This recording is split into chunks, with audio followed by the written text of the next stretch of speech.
بسم الله الرحمن الرحيم. وصفتنا اليوم بالفريكة. نظفنا الفريكة من الحجار الصغيرة وغسلناها بالمية مرة واحدة، لأن كثرة غسلها بتضيع طعمها.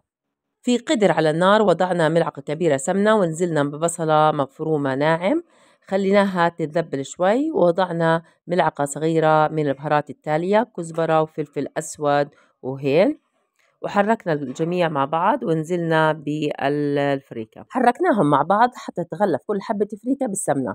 بعدين وضعنا المي، كل كوب فريكة يحتاج كوب ونص من المي. نزلنا بمكعبين ماجي وعدل الملح، لما غليت هدينا النار وغطينا عليها. أما لتتبيلة الدجاج من البهارات المتوفرة عندكم، أنا وضعت ملعقة صغيرة من كل من الفلفل الأسود، البابريكا، ثوم باودر وهيل وكاري وكزبرة وزنجبيل، وعندي ملعقة صغيرة من ملح الليمون. ونزلنا بملعقة صغيرة من الماجي الباودر وملعقة كبيرة من دبس الرمان وقليل من الزيت، خلطناهم مع بعض.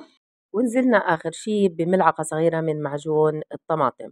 دهنا الدجاج من الداخل والخارج وتحت الجلد، ولما خلصناهم وضعناهم بالثلاجة عبين ما تستوي الفريكة. فتحنا على الفريكة لقيناها جاهزة، أخذنا منها تقريبا صحن. الفريكة قعدت تقريبا ساعة إلا ربع. وضعت اللوز على الحشوة وبلشت أحشي بالدجاج، وآخر إشي خيطت الدجاج ووضعته بكيس حراري.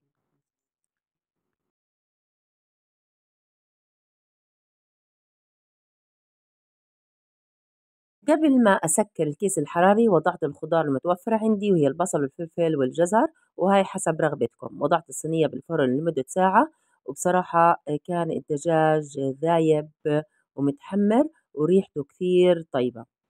قدمت الدجاج على الفريكة المفلفلة وزينتها باللوز المقلي والبقدونس. صراحة كانت أكلة من الآخر، ريحة وطعم ولا أطيب. وهيك وصلنا لنهاية وصفتنا. بتمنى إن الوصفة عجبتكم. لا تنسونا من اللايك والشير وتشتركوا بالقناة وتفعلوا زر الجرس حتى يوصلكم كل شيء جديد. وإلى اللقاء في وصفة جديدة. مع السلامة.